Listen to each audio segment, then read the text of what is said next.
お前はもう死んでいる。何? Okay, so macam mana? Korang tengok saya punya video tiba-tiba hilang semua Saya pun terkejut juga. Nani? Bukan korang je terkejut, saya pun terkejut. Saya yang tukang delete tapi saya pun terkejut.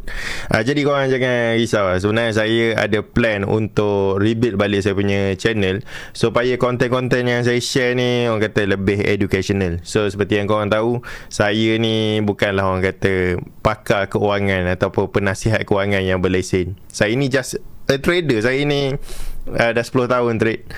So saya cuma share apa benda yang saya buat selama ni sebab dulu kan masa PKP kan, saya ada upload video siri belajar forex. Korang pun belajar sampai hari ni benda tu kan. So benda tu still relevant. Cuma saya rasa ada benda-benda dekat dalam video tu yang saya rasa mesti diupdate. Sebab kita dah 5 tahun ke 6 tahun video tu kan saya upload.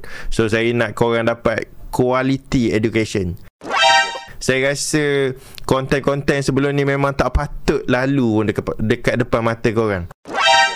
Bukan level korang lah. Korang dah 6 tahun dengan saya, takkanlah nak tengok video lama lagi. Kerajaan langit terus. Saya punya rasa pedih di hati. So saya buat apa? Saya delete semua. Ayo ping ni. Saya tak nak bagi korang tengok konten-konten yang tak berkualiti.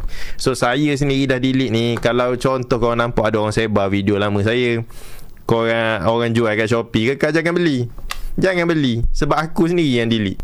Sebab apa aku delete? Sebab aku nak rebuild balik channel ni supaya apa benda yang kita share lebih orang kata terurus, lebih kemas, lebih fokus pada education, dan orang kata tanpa memberi sebarang nasihat kewangan lah. Sebab saya ni macam korang tahu, bukan seorang pakar kewangan yang berlesen, tapi saya bagi tahu kat korang satu benda, saya adalah seorang trader yang berpengalaman. So saya akan share pengalaman saya, macam contoh ilmu-ilmu trading, money management, macam mana saya orang kata apa benda saya nampak dalam pasaran. So saya akan share balik. So siri belajar konten-konten macam contoh sebelah ni, supply and demand, support and resistance, cara nak baca trend, lagi apa, trading range, Fibo 50% tu semua saya akan rebuild balik. Alam Bazrah dipanggil alam balik mata. Tapi adakah korang masih nak support saya?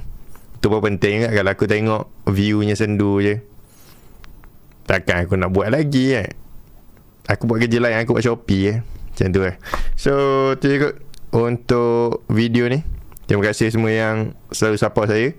Saya akan orang kata be back stronger. Hanzo tak sayang ke delete video? Sayang, pernah aku buat berjam-jam video. Tapi aku rasa konten-konten sebelum ni tak layak untuk ditonton.